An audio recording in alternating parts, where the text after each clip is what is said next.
A Pulaski County man faces a bunch of charges accused of burglary and leading police on a high-speed chase through 3 counties. He's accused of killing an 18-year-old back in January, and the next step is the grand jury. Why police say they believe Marquise Smith killed Caleb Hallett. The basketball Cats will finally take the court tonight in their first game of the NCAA tournament. Our Rob Bromley is in Des Moines, Iowa to preview their matchup with Stony Brook.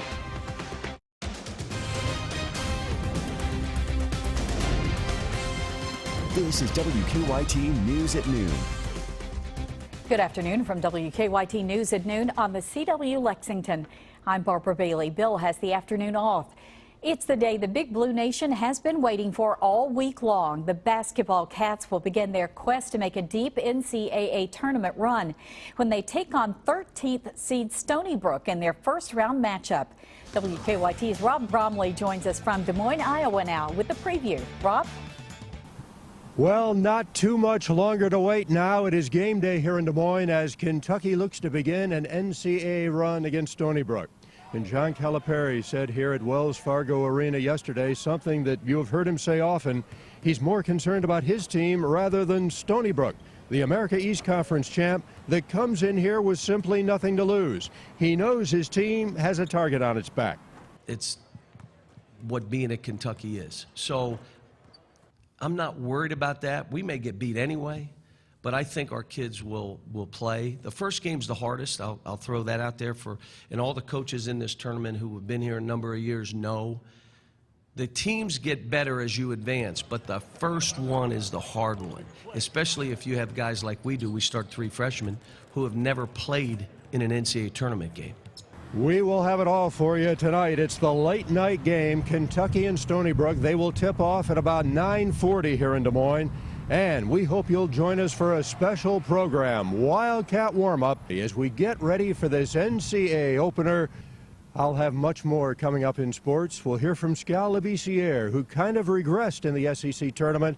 John Calipari looking for more from the 7-foot freshman here in the NCAA. For now, that's it from here in Des Moines. Back to you. All right, Rob, thank you. And the UK Alumni Association is hosting a pre-game party at the Beer Can Alley tomorrow at 5 o'clock Eastern Time. The bar is just a short walk to the Wells Fargo Arena. We have the luck of the Irish on our side today when it comes to the weather. It'll be another mild day with temperatures in the mid-60s and sunny skies out there. You can enjoy that. But we'll need some luck dealing with changes that are in store for the weekend. WKYT meteorologist Micah Harris is live in our First Alert Weather Center now with an early look at the forecast. Micah? Yeah, good luck now. And then, like you said, toward the weekend, it goes downhill from here on out. I'll show you that in just a few minutes. Live sky camera. Beautiful shot. Gotta love that. A lot of blue in the sky. I think that's good news for us as the Cats are actually playing later on tonight. 59 degrees in Lexington. We'll finish off low 60s.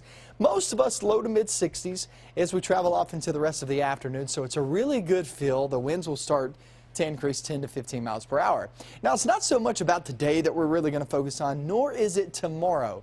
It's really Saturday. And I'll tell you this, some of these weather models are coming in a little bit colder with this system that's going to be coming on through and a little earlier. So I'm going to show you the new data coming up in just about 10 minutes. All right, Micah, thank you. It was a wild night for some homeowners and police in southern Kentucky. A man tells us he was high on meth when he tried to break into several homes, stole a truck, and then led police on a high-speed chase through 3 counties. It began in Pulaski County and ended in Boyle County. WKYT's Phil Pendleton spoke with the suspect from behind bars. Phil? This is the Family Dollar parking lot in Nancy, actually the 3rd spot in what police say was a lengthy and elaborate crime spree from this man very early this morning. That started at a home on Rainwater Lane near Nancy where a woman called police telling them that a man was breaking in. The man then ran away and went to a home on Hopeful School Road where he broke in and stole a truck. From there, he went to the Family Dollar parking lot where police say he brandished a handgun at 3 people, some of which say he also fired at them. No one was hurt. The suspect is Christopher Harrison Smith, who told us from jail he was high on meth when he did all of this. Apparently got in a high-speed pursuit last night from over 3 counties.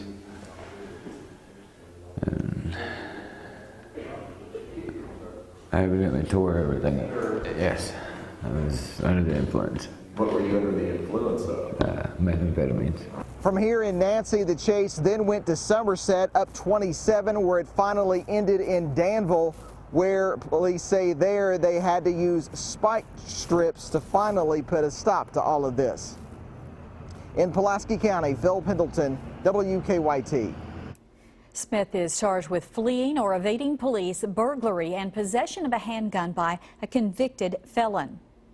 The case against a man accused of killing a Lexington teenager is moving forward. Marquise Smith is charged with murder. Police say he shot Caleb Hallett during a robbery on University Drive in January. WKYT's Caitlin Sentner is outside the Fayette County Court Complex with more from today's hearing. Caitlin? His attorney says she learned some new information today. Sandra Downs was just assigned as the attorney for Marquise Smith, accused of killing 18-year-old Caleb Hallett back in January. Hallett was pronounced dead at UK Hospital shortly after being shot back in January.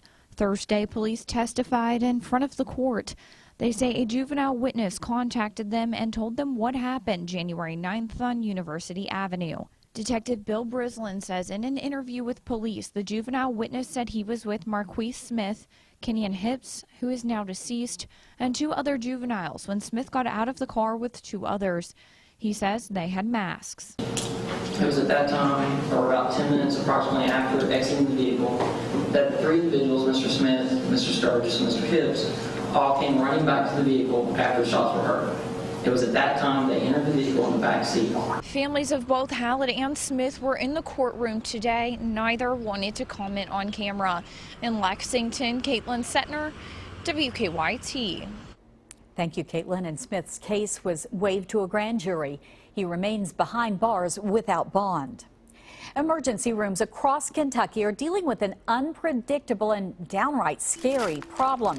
Staff at Baptist Health Corbin say patients coming into the hospital on synthetic drugs have prompted them to start what they call safety huddles. This is where they get security, doctors, and nurses together to go over how they'll handle patients before they arrive. They are not aware and they are not cognitive, and you can't reorient them to what is going on at them. They're not in the moment. They're paranoid, they're hallucinating, and they have no recall of what's going on, and that's the scary thing.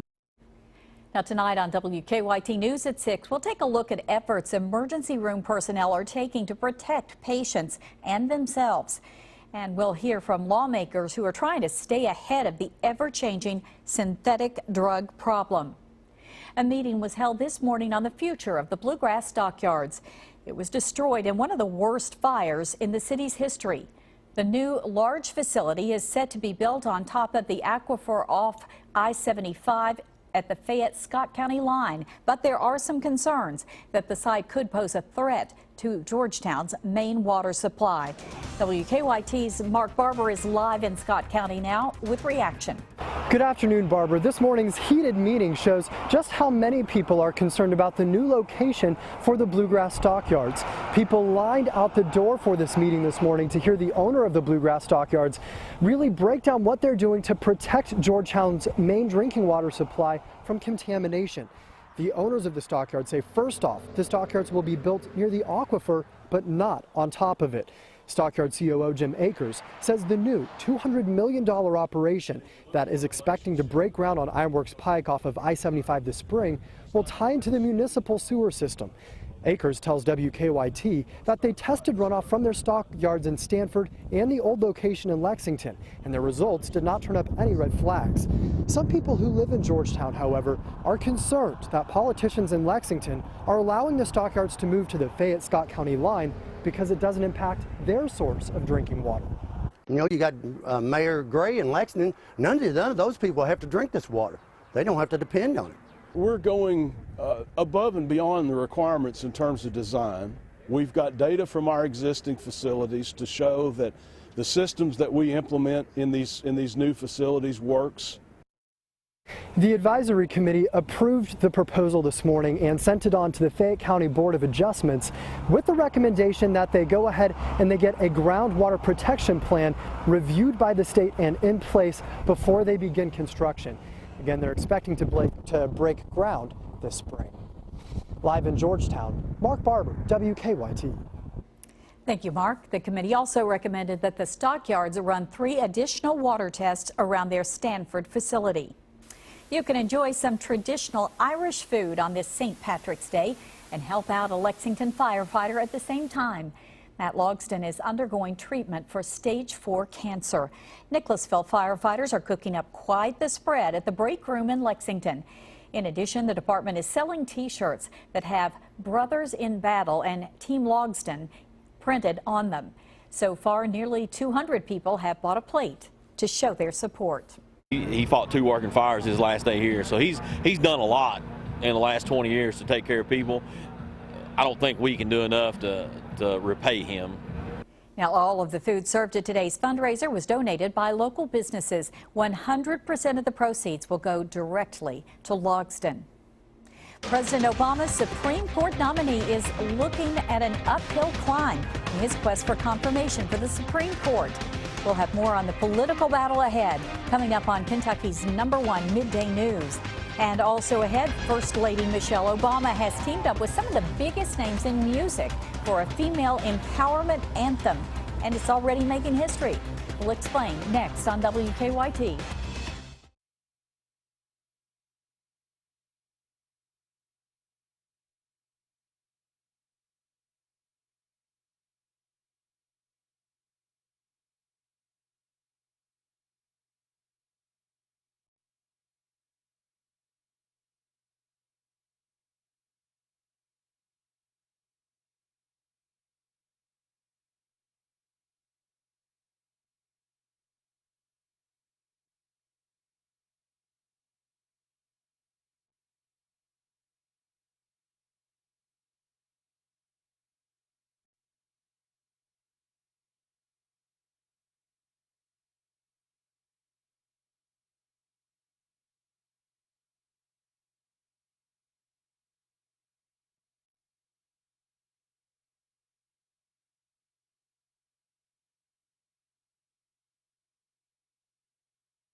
Welcome back to WKYT News at Noon. President Obama's Supreme Court Justice nominee, Chief Judge Merrick Garland, is on Capitol Hill today trying to sell himself to Democratic senators.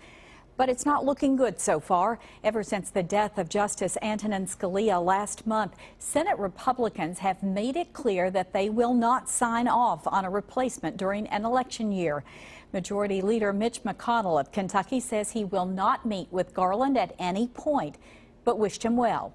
It is the president's constitutional right to nominate a Supreme Court justice, and it is the Senate's constitutional right to act as a check on a president and withhold its consent.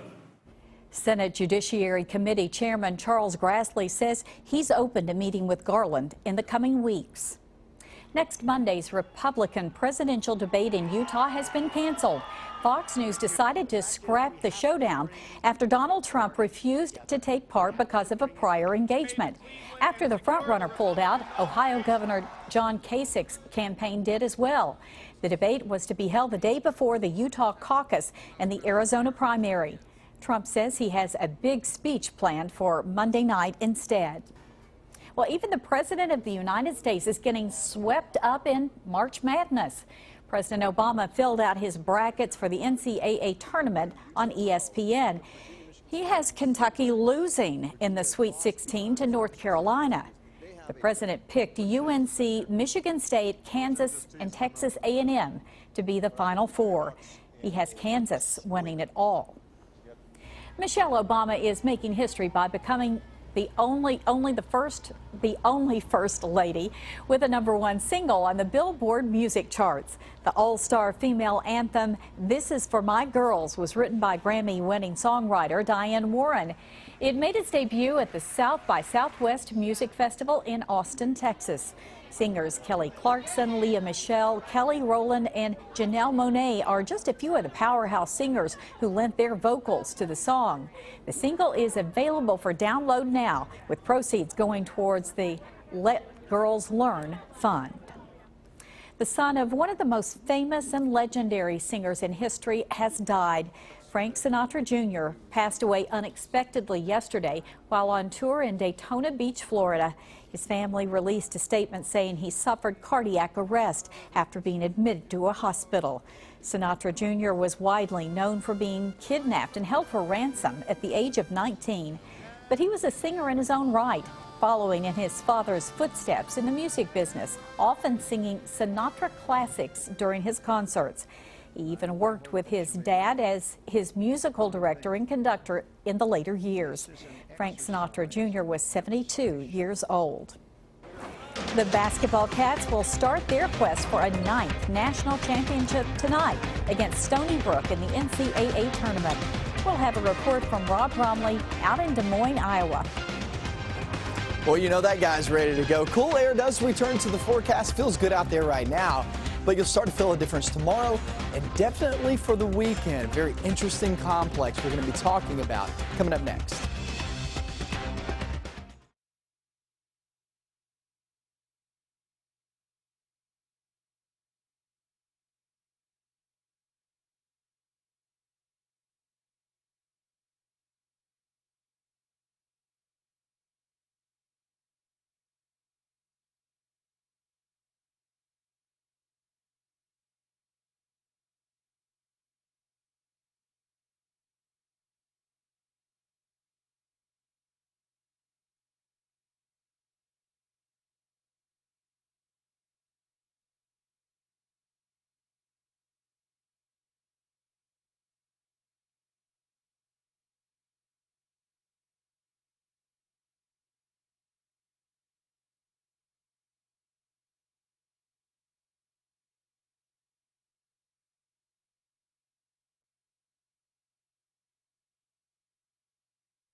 Now, your zone-by-zone forecast with meteorologist Micah Harris. Another day, another blue sky outside, and we're going to hold on to that through not only today but tomorrow too. Maybe a few clouds tomorrow. All in all, it's going to be dry. 61 degrees there in Frankfort. We're in the upper 50s in many locations. Look at the grass starting to change. Looked at my backyard just yesterday. Some of my grass is already turning green. Some of these trees are already blooming. It's the way it goes this time of year. And then guess what? We get that cold shot there for the weekend. Maybe getting some frost going on later on this weekend. So yeah, it's just up and down. That's the way it's going to go. 61 there in the capital city. We're in the upper 50s of Lexington and also the Mountain Parkway. Now we go throughout the rest of the day. We'll finish off in the low to mid 60s. Really good feel. Gusty winds will start to pick up 10 to 20 miles per hour later on today. And then we head off into the evening. Once you hit the evening and the sun does set just before that 8 p.m. hour, at 58 degrees with about a 15-mile-per-hour wind, you're talking about a pretty cool evening. It's going to be one of those evenings that probably not sitting out on patio or walking around the neighborhood is going to be a little bit different this evening than the past couple of evenings, so you're going to have to put on a long-sleeve shirt. Here's the look going into our next storm system. It's not tomorrow. Tomorrow is dry and just boring weather. Let's talk about your weekend where it's not boring whatsoever. It's a very interesting complex we're going to be watching very closely. If you date back 2 weeks ago, remember that system that came in? Definitely an overachiever where it was mostly rain and expecting light snow, and then all of a sudden, boom, you drop it 2 to 3 degrees, and now you're talking about heavy snow. This is that same type of setup where it could do that. And just a few degrees, 2 to 4 degrees is going to make a humongous difference because you'll have all the moisture there. It's just where are those numbers going to be with those temperatures? So this is no doubt about it. Going to be one that we're going to watch to the day of, to the hour of, and just have to watch it through the day there on Saturday. Chilly rain starts off there on Saturday.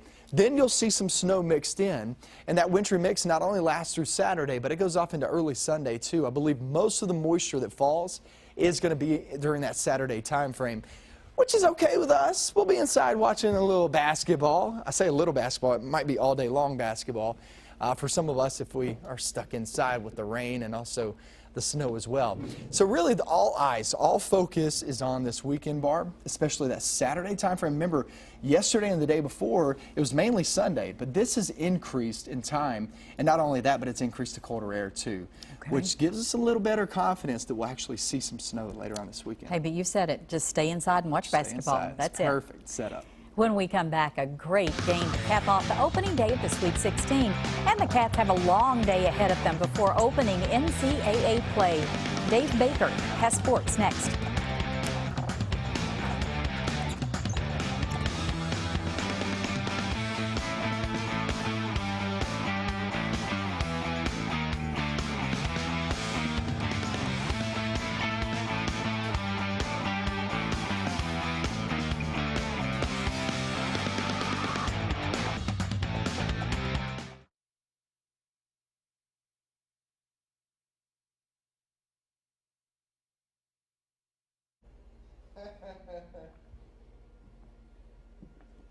It was actually later than that. It was like 11:30.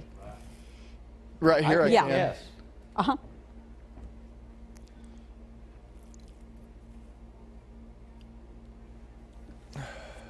Cool. Okay. Cool.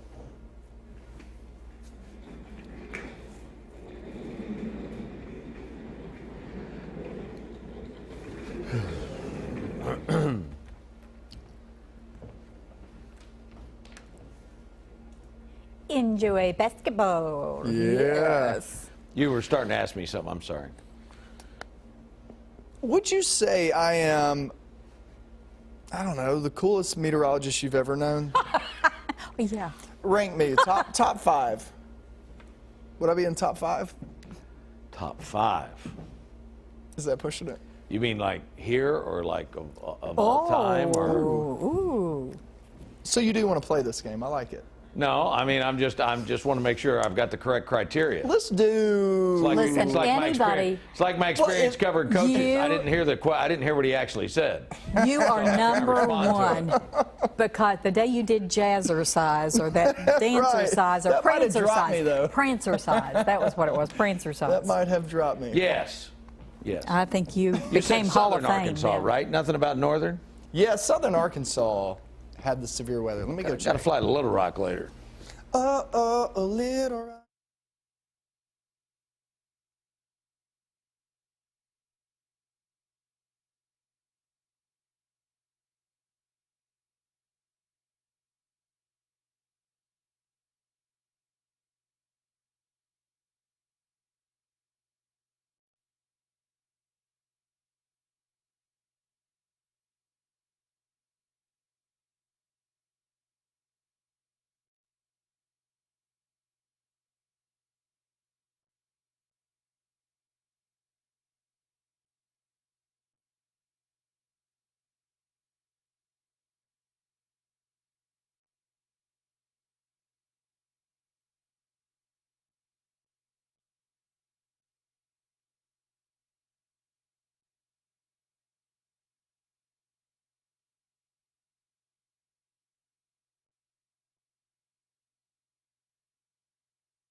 John Calipari's teams have been on point when it comes to not taking lower-seeded opponents too lightly in the NCAA tournament, and I don't think that'll be an issue today against Stony Brook. The biggest problem might just be nervously waiting till 9:30 tonight. Rob Bromley is with the Cats in Des Moines.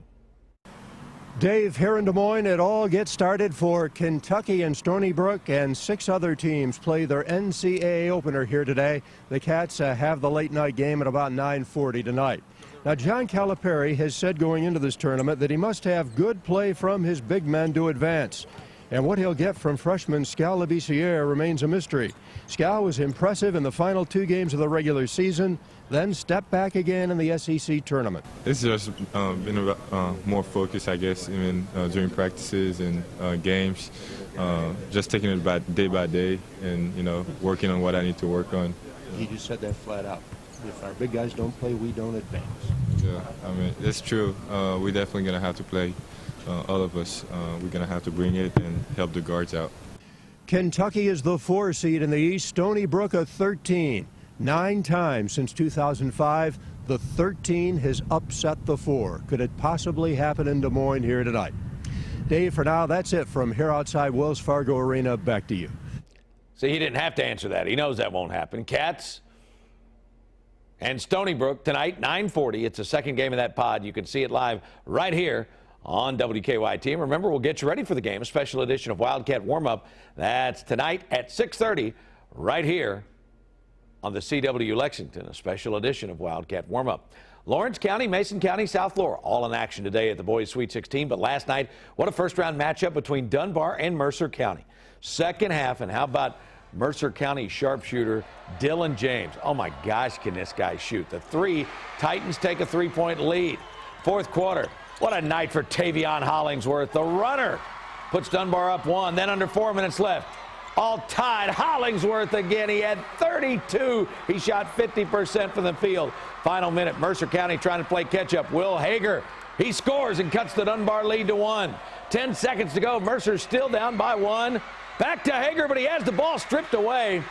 Justin Kelly knocks it off the Mercer County defender, and Hollingsworth puts it away at the line. Man, I'm telling you, as good a game as you'd want to see. Dunbar advances, and they will play Bowling Green on Friday afternoon, 58-55. Big news there. Dunbar kids get out of school tomorrow. Tonight on the Big Blue Insider, Ryan Lemon sitting in for Dick Gabriel. That's a look ahead to the Cats and the Seawolves. That's all coming up tonight at 6 on News Radio 630 WLAP. Man, great time of the year. Basketball everywhere. Awesome. And one of the top 5 meteorologists of all time right here with us.